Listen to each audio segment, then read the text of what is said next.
Welcome back to the Morning Blend. Couples can argue about a lot of things: kids, dishes, leaving your wet towels on the floor. But one major source of stress for many people is money. Kara Kaiser from BMO Wealth Management is here with financial advice for couples. Excited about that. But first, we have to mention, because I was doing a little reading about it, we love it when you're here. I wanted to mention some wonderful awards that you had. So you were named Woman of Influence back in June, so very recently. Then a few weeks ago, named to the Business Journal's Top 100 Influencers in the Financial Executive category, and that's nationwide. Yes. Congratulations, Thank Kara. you very much. That is awesome. Thank you. I mean, it was an honor for both of those awards. Very, very humbling. But so thank you for mentioning it. Thank you for researching, and I'm really happy to be back here again. Thanks. We're excited to see you again. I love your topic for today, because the other day we were talking about annoyances, things like towels on the floor, dishes, but housework chores, that's something that a lot of couples fight about. Sometimes it's the kids, but money seems to come up all the time. And do you find that too? Do you hear people talking about that? Absolutely. I think it's one of the #1 things couples fight about, right, is money. And in fact, you mentioned it earlier, over 60% of people who get divorced cite finances as one of the reasons for their separation. So it's a great topic to talk about. How can we avoid that from happening? And I think the key probably too is talking about it before you get married. Yes. So in terms of financial advice, this topic is sort of like money for two. So it's kind of like once you combine it and how you make it work.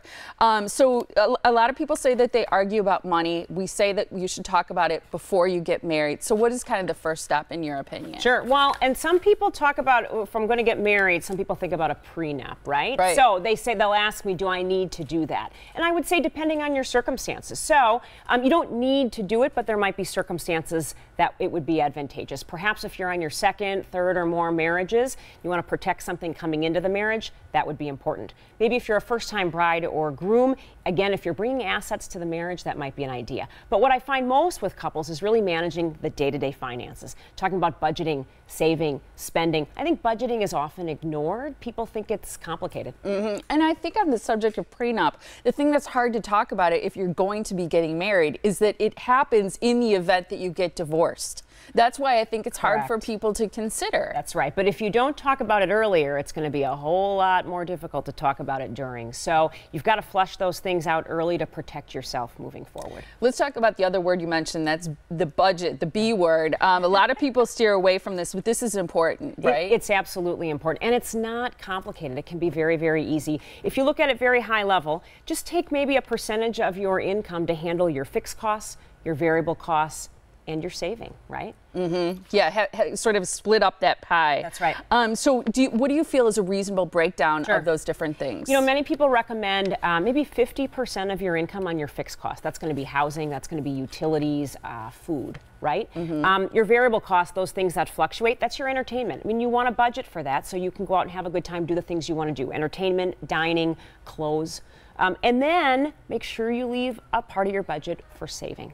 Savings important, and talking about that as a couple. How are we going to approach savings as a couple? It's really important early on. For me, example, I'm the saver in our marriage. So understanding that and how that works for us and our family was important early on to make sure we're on the same page. And to probably make sure none of those categories is way out of line with what it should be in a percentage standpoint.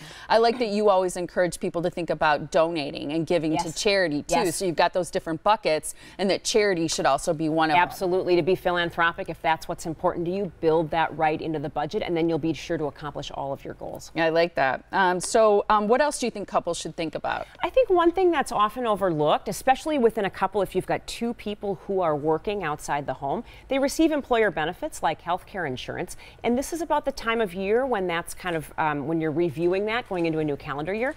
Are you reviewing that for the package that's most effective for you and that gives you the most benefits applicable to your family, right? So if you have two working partners within a couple, rarely do you need two separate policies. So taking a look at that and then thinking about, if we're going to start a family, is this the right package for us? Making sure you've got good prenatal care, care for your children. Thinking about that up front is real important. And thinking about the fact that things can change too. So that's a good thing to review every year. And if you're starting a family, thinking about kids, you can have different philosophies about money and where it should go. Right, and let's be honest, we both have children. I think we both have 3. They cost money, right? They cost a lot of money. So getting on the same page, first the couple's got to get on the same page. Then you've got to decide how you're going to communicate that to your children. So for example, are you going to give them allowance? Do they have to save part of their allowance? Can they spend it on whatever they want?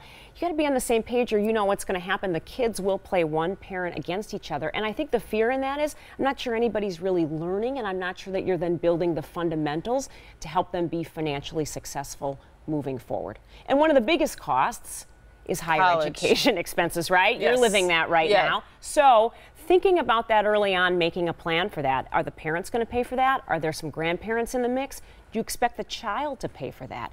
Communicating that early will, again, help create a plan so that you can accomplish what you're looking to do. And I love that you're part of helping people make that plan and have those important conversations. You can get that started by emailing Kara directly. It's kkaiser.morningbblend@bmo.com.